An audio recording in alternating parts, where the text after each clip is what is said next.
नमस्कार दोस्तों, dear mathematician आपका स्वागत है। आज का जो हमारा क्वेश्चन है वो क्लास 10th के मैथ के एक्सरसाइज 1.1 के क्वेश्चन नंबर 4 है और चैप्टर का नाम है वास्तविक संख्या है। तो यहाँ देखिए इस क्वेश्चन में क्या दिया गया है। यहाँ देखिए क्वेश्चन में दिया गया है कि यूक्लिड विभाजन प्रमेय का प्रयोग करके दर्शाइए कि किसी धनात्मक पूर्णांक का वर्ग किसी पूर्णांक m के लिए 3m या 3m+1 के रूप होता है। तो क्वेश्चन में जो है बोला जा रहा है कि हमें जो है दर्शाना है किसके प्रयोग से, तो यूक्लिड विभाजन प्रमेय के प्रयोग से जो है दर्शाना है कि किसी भी धनात्मक पूर्णांक क्या होता है। तो यहाँ देखिए धनात्मक पूर्णांक जो है,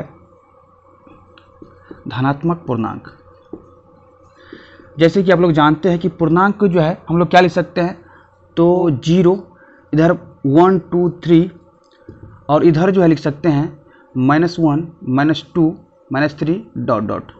तो ये जो है पूर्णांक है और ये वाला पार्ट जो है क्या है, तो धनात्मक पूर्णांक है। मतलब धनात्मक पूर्णांक क्या होगा, तो 1 होगा, 2 होगा, 3 होगा, 4 होगा, डॉट डॉट। तो क्वेश्चन के अनुसार जो है हम लोग को दर्शाना है कि इन सब में से प्रत्येक का वर्ग जो है किसके रूप में होगा, तो 3m या 3m+1 के रूप का होगा। अब इसी के साथ जो है क्वेश्चन में संकेत दिया गया है कि यह मान लीजिए कि x कोई धनात्मक पूर्णांक है। मतलब हम लोगों को जो है मान लेना है कि इनमें से कोई भी जो है क्या है, तो x है। अब इसका देखिए तब यह 3q, 3q+1 या 3q+2 के रूप में लिखा जा सकता है। मतलब यहाँ देखिए कि अगर हम x को जो है कोई धनात्मक पूर्णांक मानते हैं तब जो है x बराबर जो है हम लिख सकते हैं 3q या 3q+1 या 3q+2। तो ये x क्या है, तो धनात्मक पूर्णांक है। तो धनात्मक पूर्णांक में जो है दो टाइप से आता है, एक धनात्मक सम पूर्णांक और दूसरा जो है धनात्मक विषम पूर्णांक। तो ये दोनों क्या है, तो धनात्मक सम पूर्णांक है और ये जो है धनात्मक विषम पूर्णांक है। तो इस टाइप से जो है फॉर्मेट आएगा।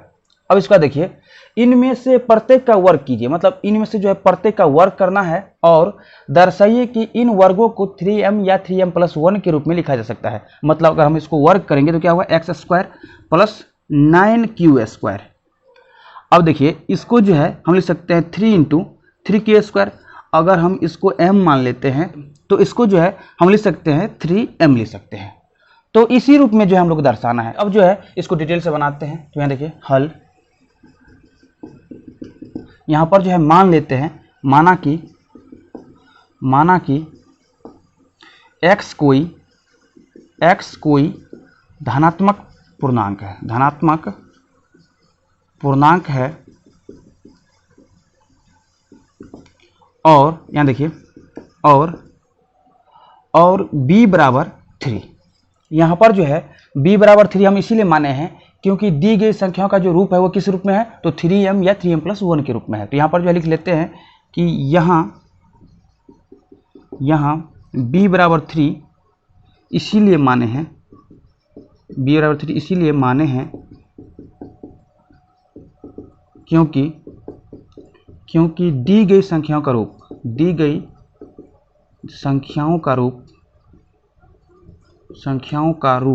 किस रूप में है, तो 3m या 3m+1 के रूप में है। दी गई संख्या का रूप जो है किस प्रकार से है, तो 3m या 3m+1। तो यहाँ पर जो है इसको घेर लेते हैं। अब चलिए इसके बाद जो है यूक्लिड विभाजन प्रमेय का प्रयोग करते हैं। तो यहाँ देखिए अब यूक्लिड विभाजन प्रमेयिका से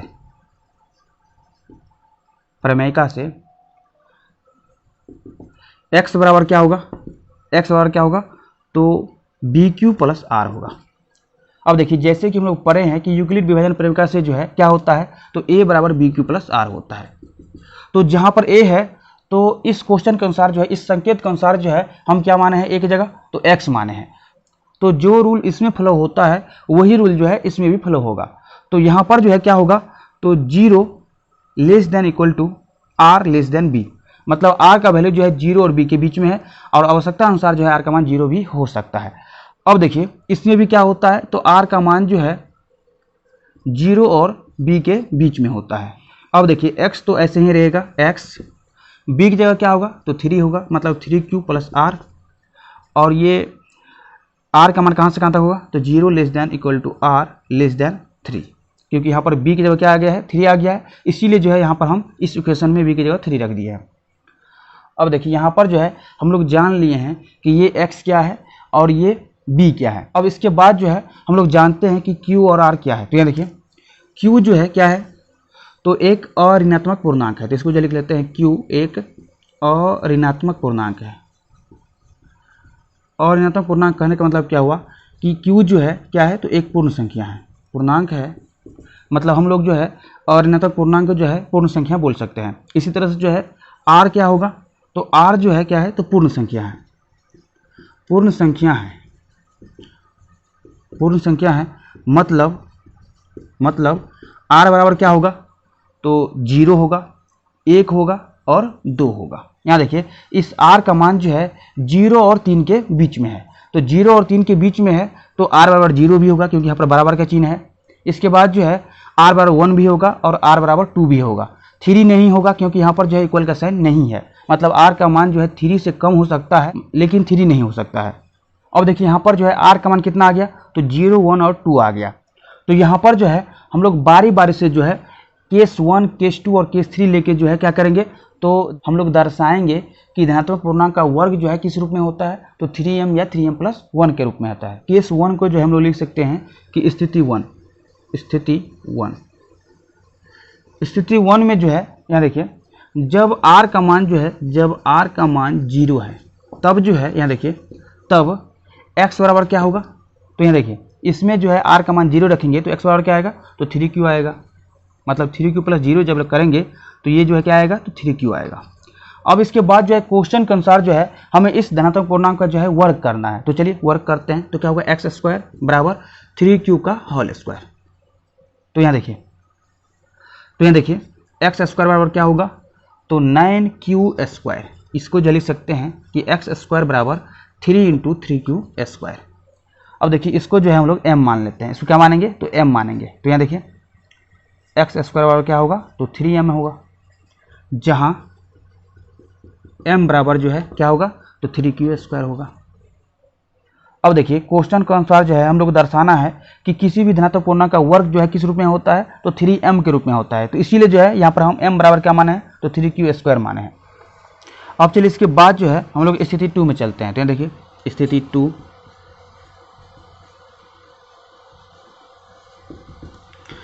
2 में जो है यहाँ देखिए इस बार जो है r का मान क्या लेना है, तो 1 लेना है। तो यहाँ देखिए जब r का मान 1 है तब जो है यहाँ देखिए तब x बराबर क्या होगा, तब x बराबर क्या होगा, तो 3q + 1 होगा। अब क्वेश्चन के अनुसार जो है हम लोग को इसका स्क्वायर करना है, तो यहाँ देखिए क्या होगा, तो x² होगा बराबर 3q + 1 का स्क्वायर होगा। अब देखिए यहाँ पर इसको लिख सकते हैं x² बराबर 3q का स्क्वायर मतलब 9q² प्लस 2 × 3q × 1 प्लस 1 का स्क्वायर कितना होता है, 1 होता है, मतलब ये a + b का होल स्क्वायर के रूप में है। यहाँ देखिए इस दोनों में से जो है 3 निकाल लेते हैं, तो क्या होगा 3q² प्लस 2q प्लस 1। अब देखिए इसको जो है हम लोग क्या करते हैं, तो m मान लेते हैं। तो ये देखिए इसको जो यहाँ बना लेते हैं, तो क्या होगा 3m + 1, जहाँ m बराबर क्या होगा, तो 3q² प्लस 2q। अब चलिए इसके बाद जो है हम लोग केस 3 पे चलते हैं। तो यहाँ देखिए स्थिति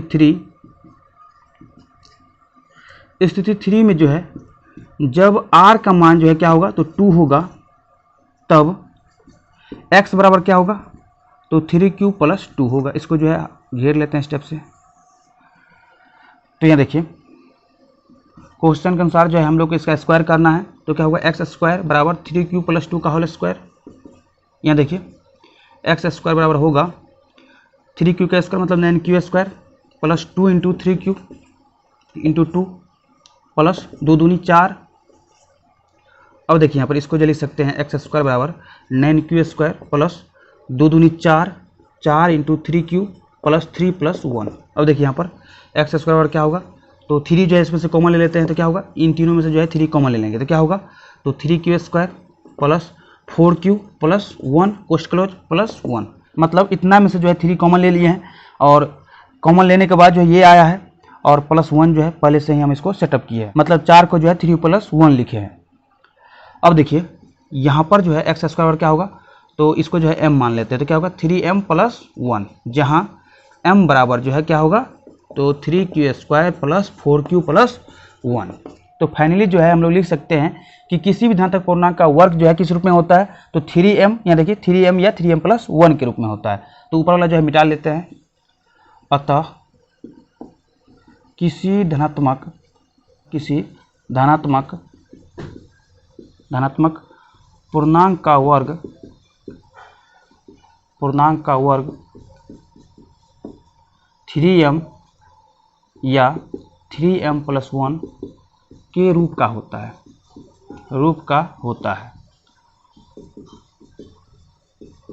जहाँ m क्या है, तो m जो है पूर्णांक है, जहाँ m पूर्णांक है। तो ये जो है अपना आंसर आ गया। अब देखिए यहाँ पर जो है दो गो जो है 3m प्लस 1 आ गया, यहाँ पर एक आया है और यहाँ पर एक आया है। तो इससे जो है कोई फर्क नहीं पड़ेगा, हम लोग जो है दर्शाना है कि ये x² का वर्ग जो है किस रूप में होता है, तो 3m या 3m प्लस 1 के रूप में होता है।